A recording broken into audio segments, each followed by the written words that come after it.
Assalomu alaykum do'stlar. Bugun bir o'zgacha video murojaat bilan chiqdik sizlarga, butun Suzoq eri yo butun vatandoshlarga. Bugun shu Mullajonov Olimjon akamiz to'g'risida kichkina video olaylik deb bizdan iltimos qilishdi. Biz ham bunga befarq qaragimiz kelmadi.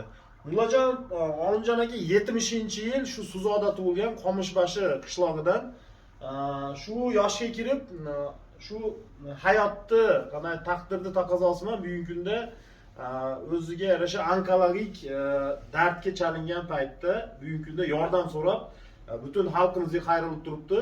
Shunga biz ham befarq qaramay butun aka-ukalarimiz, butun vatandoshlarimizga murojaat qilaylik deb shu akamizga onkologik shu dardini operatsiyasiga Toshkentda operatsiya bo'ladigan $4000 moliyaviy xarajat ketadi.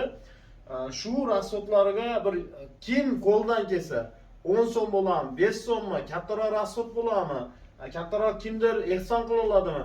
Mana shu insonlarga bir alohida qayrilamiz. Shu Olimjon aka Mullajonovni shotini biz shu ekranga qo'yamiz. Iltimos befarq qaramanglar. Shu akamiz davo topib, xudo xolasa sizlarni qilgan yordaminglar bilan inshaalloh shu operatsiyalarda chiroyli operatsiyalar o'tkazib Toshkentdan oramizga sog'-omon holatda qaytishiga hissalarini qo'shasizlar degan umiddamiz. Daragimiz adreslaringizni hammasini yozib ekranga chiqarib qo'yamiz. Bundan tashqari yana bir e'lon bor. Suzoq xayriya fondi tashkil qilindi. Bunga singlimiz Karimova Fotimaxon bu yetakchilik qilmoqda.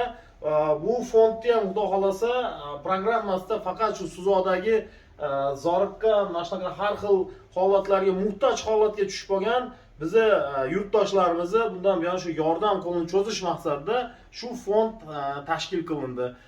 Befarq qaramanglar do'stlar, har bitta holatimizga inshaalloh insonlardan qaytmasa, yaratuvchidan qaytsa ajabmas.